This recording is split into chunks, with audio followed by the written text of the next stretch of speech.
हरिओम। नमस्कार मित्रों, मैं आचार्य महेश्वर पुनः आपका स्वागत करता हूं श्री शिव शक्ति आध्यात्मिक चैनल पर। मित्रों, आज मैं आपको जन्म कुंडली के सप्तम भाव के बारे में, ये सप्तम जन्म कुंडली आप अपनी खोलेंगे, सातवां भाव, 1 2 3 4 5 6 7, ये सातवां भाव जब आप देखेंगे तो इस सातवें भाव के बारे में कि इस सातवें भाव में कौन सी राशि का राशिफल क्या होता है उसके बारे में आपको बताता हूँ। ये पति पत्नी का भाव है। स्त्री जातिका के लिए पति का भाव और पुरुष जातक के लिए स्त्री का भाव ये सप्तम भाव होता है, जिसमें ये गोलाकार का सप्तम भाव है। अब इस सप्तम भाव में आपकी कौन सी राशि बनती है, यहाँ 1 2 3 4 5 क्या लिखा हुआ है, तो उसके अनुसार मैं आपको फल बता रहा हूं। सप्तम राशि। और मित्रों, एक चीज और ध्यान देना आपने कि केवल यहाँ पे ये राशि बंदी अर्थात मेष राशि बंदी तो इसी का ही फल नहीं होता है। उसके अलावा भी अब सप्तम भाव पे कौन से ग्रहों की दृष्टि पड़ रखी है, यहाँ का जो स्वामी है, ग्रह का इस स्थान का जो स्वामी है वो कहाँ स्थित है, तो बहुत कुछ देखना पड़ता है। ये तो मैं आपको सूक्ष्म जानकारी दे रहा हूं कि सप्तम भाव में आपकी कौन सी राशि बनेगी, तो आपकी पत्नी आपके पति किस हिसाब के होंगे उसके बारे में आपको जानकारी देता हूं।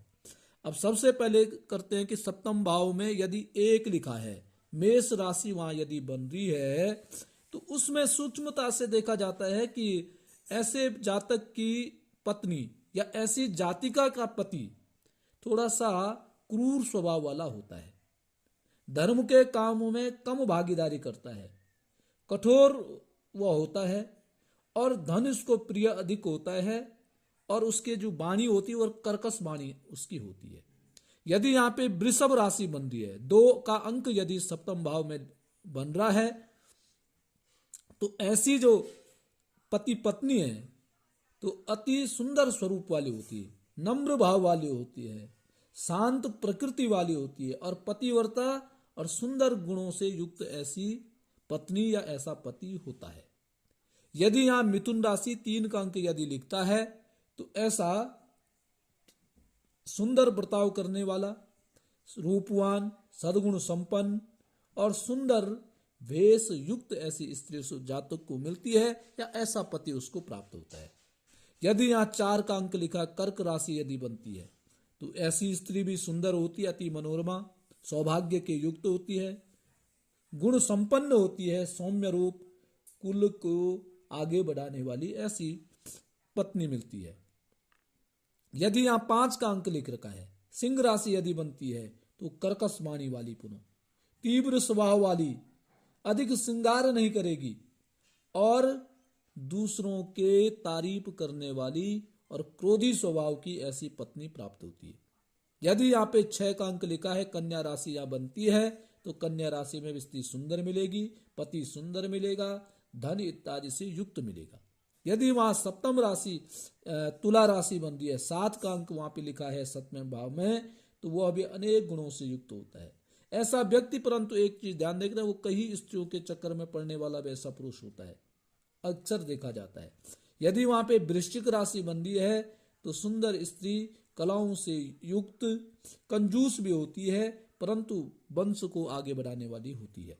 यदि वहां पे 9 का अंक लिखा है, धनु राशि वहां पे बन रही है, तो धनु राशि वाली जो स्त्री होती है या जो पति होता है, वो एक तो जिद्दी होता है, अपनी बातों को मानने वाला, मनवाने वाला होता है, दूसरों को दोष को बार बार कहने वाला है और छोटी छोटी बातों पे झगड़ा इत्यादि करने वाला वह व्यक्ति होता है। यदि वहां पे 10वीं राशि मकर राशि बन रही है, तो ऐसी जो स्त्री होती है वो थोड़ा सा चंचल स्वभाव की होती है, छल कपट इत्यादि करने में लोभी, गुस्से वाली, छोटी छोटी बातों पे क्रोध करने वाली हो जाती है। यदि वहां पे 11 कुंभ राशि बन रही है, सप्तम भाव में कुंभ राशि, 11 का अंक सप्तम भाव में लिखा हुआ है, तो ऐसी स्त्री भी बहुत कठोर स्वभाव की होती है, परंतु एक उसमें अच्छी बात होती है कि वो देव कार्यों में भाग लेने वाली होती है, धर्म के अनुसार चलने वाली होती, दयायुक्त ऐसी स्त्री उसको प्राप्त होती है। यदि वहां पे 12 का अंक लिख रखा है, मीन राशि लिख रखी है, तो ऐसी स्त्री भी बहुत जिद्दी होती है और घर की कम भार वालों की अधिक सुनने वाली होती है। किसी का घर में किसी पे विश्वास नहीं करती है, परंतु जो भार वाला बोला है उस पे तुरंत विश्वास करने वाली ऐसी स्त्री या पुरुष ऐसा मिलता है। तो मित्रों, ये सूक्ष्म जानकारी सप्तम भाव के बारे में आपको बताया है और पूरी जानकारी देने के लिए अन्य चीजें भी देखी जाती है। मैं सूक्ष्म जानकारी आपको दे रहा हूं, निश्चय ही आपको पसंद आएगा। और आपसे पुनः प्रार्थना वही है कि चैनल को सब्सक्राइब करें, पोस्ट को शेयर करें, अधिक से अधिक लोगों तक पहुंचाने की कृपा करें। आज के लिए बस इतना ही है। कल दूसरे विषय के साथ आपके सामने प्रस्तुत होगा। तब तक के लिए नमस्कार, प्रणाम, जय श्री राम।